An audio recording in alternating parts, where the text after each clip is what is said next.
네, 안녕하세요. 2월 17일 금요일 새벽기도 시작하겠습니다. 기도드리겠습니다. 은혜로우신 우리 아버지, 주의 은총과 사랑을 감사와 찬송을 드리옵나이다. 하나님께서 오늘도 우리를 불러주신 거 참으로 감사합니다. 하나님 아버지, 주님 앞에 영광 돌리는 하루가 되게 하여 주시옵소서. 오늘도 우리의 사랑하는 귀한 성도들의 간구를 주님께서 들어응답하여 주시옵소서. 오늘도 은혜로 역사하여 주옵소서. 지진으로 전쟁으로 고통당하는 세계 각국의 모든 사람들 은혜로 역사해 주옵소서. 전쟁이 그치게 하시고 지진 모든 피해가 속히 복구될 수 있도록 도와주옵소서. 이 시간대 병중에서 고통당하는 모든 성도들 긍휼을 베풀어 주옵소서. 능력의 손으로 역사하시고 고쳐주시고 회복시켜 주옵소서. 감사드리며 예수님의 이름으로 기도드리옵나이다. 아멘. 네, 찬송가 214장 부르겠습니다. 나주의 도움 받고자 214장. 예전 찬송가는 349장입니다.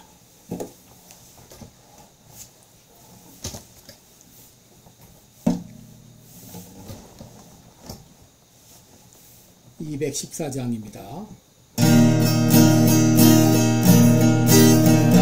주의 도움 받고자 주 예수님께 빕니다.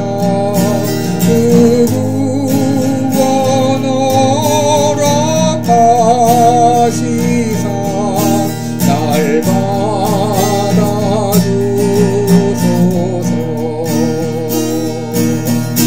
내 모습 이대로 주 받아주소서.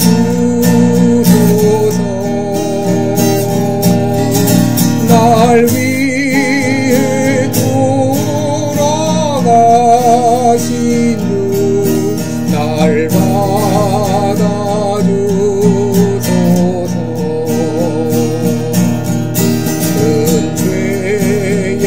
빠져 영육은 날 위에 피 흘렸으니 주 영상대로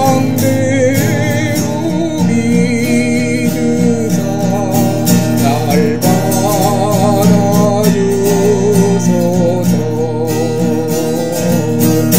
내 모습 이대로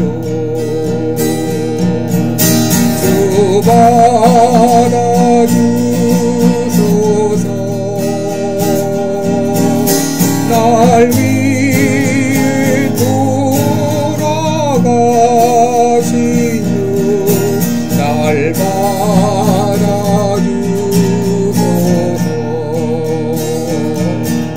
내 힘과 결심 약하여 늘 깨어지기 쉬우니 주 이름으로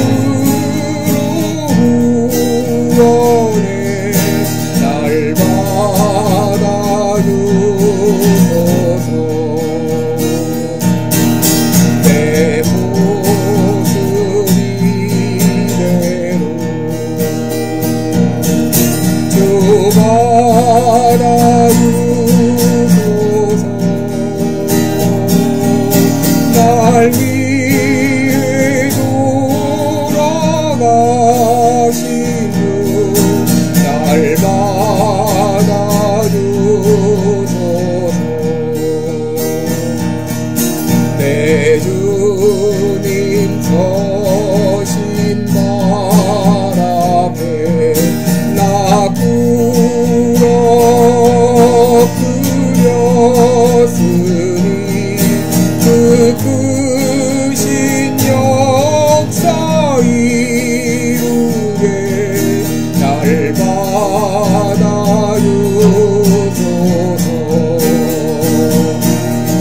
내 모습 이대로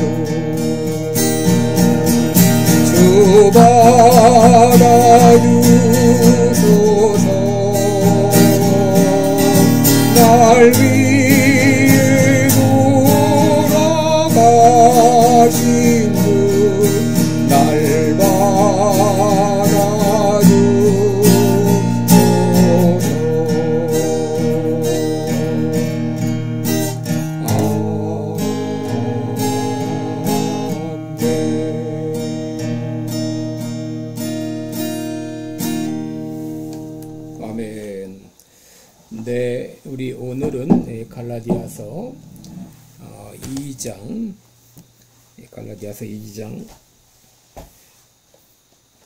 14절부터 18절까지 19절까지 보겠습니다. 갈라디아서 2장 14절로 19절까지 제가 봉독해 드립니다. 그러므로 나는 저희가 복음의 진리를 따라 바로 행하지 아니함을 보고 모든 자 앞에서 게바에게 이르되 내가 유대인으로서 이방의 좁고 유대인답게 살지 아니하면서 어찌하여 억지로 이방인을 유대인답게 살게 하려느냐 하였노라. 우리는 본래 유대인이요 이방 주인이 아니로되 사람이 의롭게 되는 것은 율법의 행위에서 난 것이 아니요 오직 예수 그리스도를 믿음으로 말미암는 줄 아는 거로 우리도 그리스도 예수를 믿나니 이는 우리가 율법의 행위에서 아니고 그리스도를 믿음으로 의롭다함을 얻으려 함이라. 율법의 행위로서는 의롭다함을 얻을 육체가 없느니라. 만일 우리가 그리스도 안에서 의롭게 되려 하다가 주인으로 나타나면 그리스도께서 죄를 짓게 하는 자냐? 결코 그럴 수 없느니라. 만일 내가 헐었던 것을 다시 세우면 내가 나를 범법한 자로 만드는 것이라. 내가 율법으로 말미암아 율법을 향하여 죽었나니 이는 하나님을 향하여 살려 함이니라. 아멘. 네, 여러분 오늘은 율법을 향해 죽었다 이런 제목으로 함께 말씀을 나누겠습니다. 여러분 어제는 사도 바울이 공적인 자리에서 베드로를 면책했던 그런 일을 생각해 보았습니다. 여러분 예수님의 수제자요 선배 사도였던 이 베드로를 사람들이 있는 데서 책망한다고 하는 일은 결코 쉬운 일이 아니죠. 그럼에도 이 사도 바울이 베드로를 면책한 이유는 바로 진리에 관한 일이었기 때문입니다. 바울의 그 베드로의 외식된 그 행동으로 말미암아 비진리가 확산될 그런 조짐이 보였기 때문이죠. 바울은 안디옥에서 있었던 이 사건을 통해서 자신의 구원관을 분명히 밝히고 있는데 그것은 바로 이신칭의의 교리입니다. 믿음으로 말미암아 의롭다함을 받는다고 하는 것입니다. 여러분 구원은 오직 예수 그리스도로만 말미암습니다. 16절에 보시면 사람이 의롭게 되는 것은 율법의 행위에서 나는 것이 아니요 오직 예수 그리스도를 믿음으로 말미암는 줄 아는 거로 우리도 그리스도 예수를 믿나니 이는 우리가 율법의 행위에서 아니요 그리스도를 믿음으로 의롭다함을 얻으려 함이라.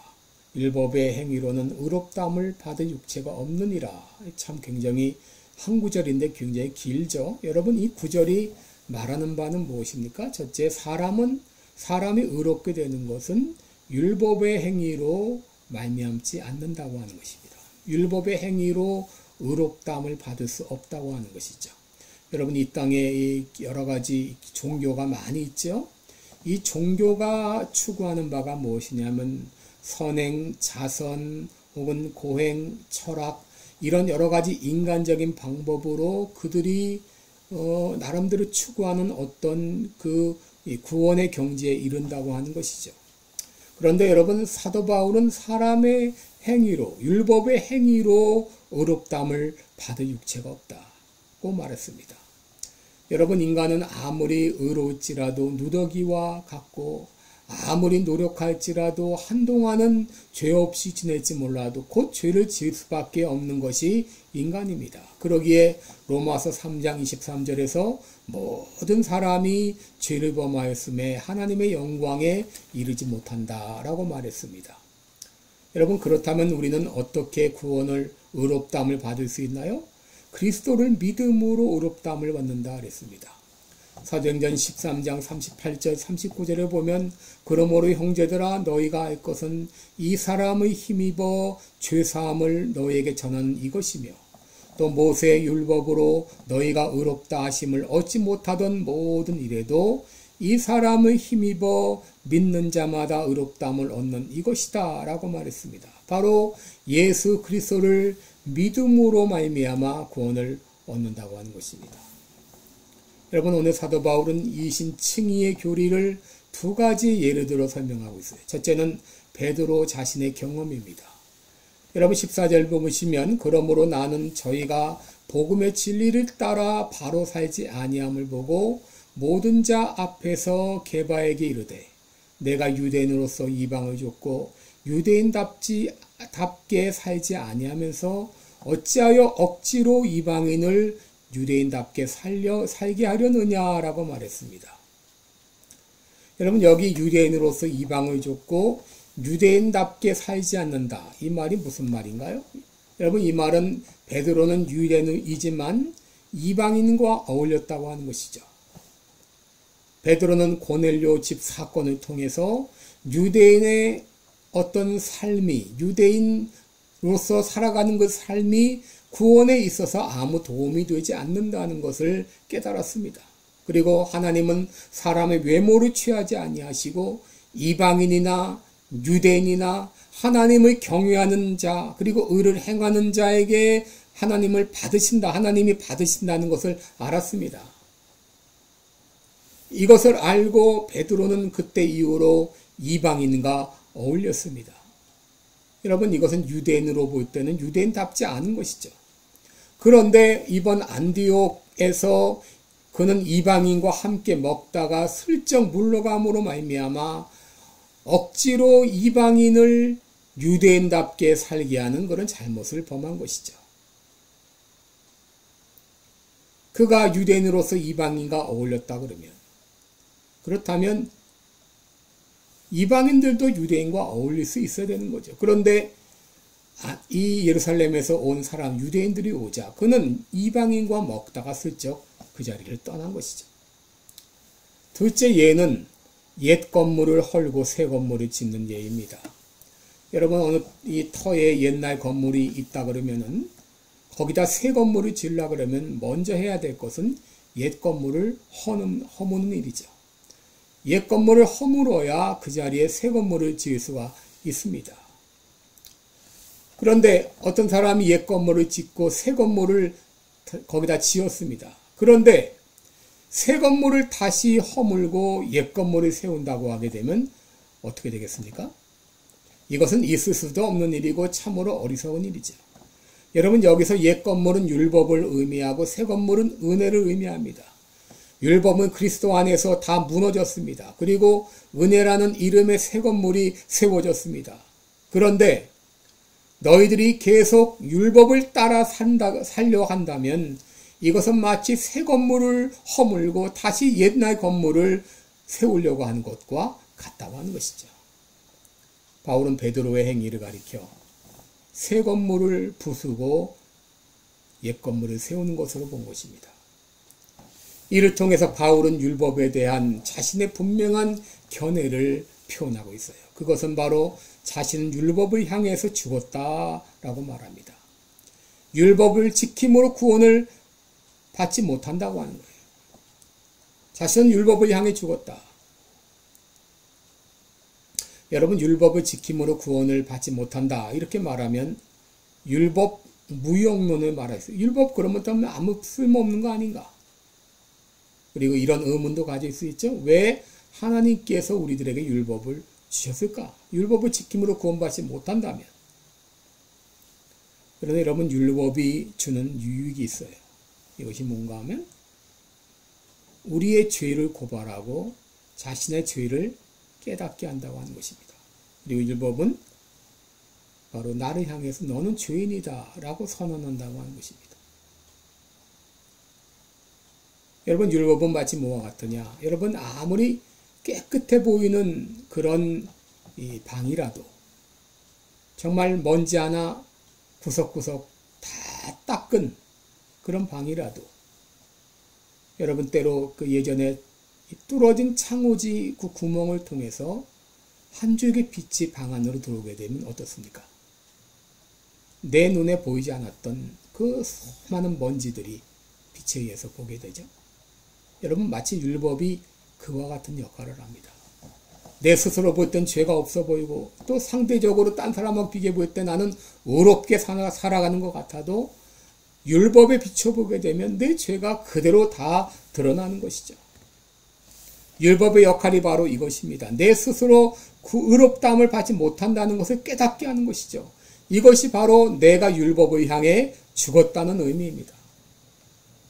여러분, 율법 자체는 구원을 주지 못하지만 내 자신의 한계를 깨닫게 하고 결국 내 힘으로는 구원 얻을 수 없는 것을 알게 되고 하나님을 바라보게 합니다. 하나님을 향하게 합니다. 그래서 결국은 구원에 이르게 한다고 하는 것이죠. 오늘 우리들은 나는 율법을 향해 죽었다. 결코 율법으로는 의롭다함을 받지 못하는 것을 깨닫는 것이, 이것이 바로 구원의 시작입니다. 기도하겠습니다. 은혜로우신 우리 아버지, 율법을 통해서 내 죄를 깨닫게 하시고 나의 부족함을 알게 하신 것 참으로 감사합니다. 하나님 아버지, 이제 나는 율법을 향해 죽었고 하나님을 향해 살아있는 존재인 것을 깨닫고 구원받은 하나님의 자녀인 것을 감사하며 사는 오늘 하루가 되게 하여 주옵소서. 예수님의 이름으로 기도드리옵나이다. 아멘. 네, 여러분 오늘도 복된 하루 되시기 바랍니다. 네, 감사합니다.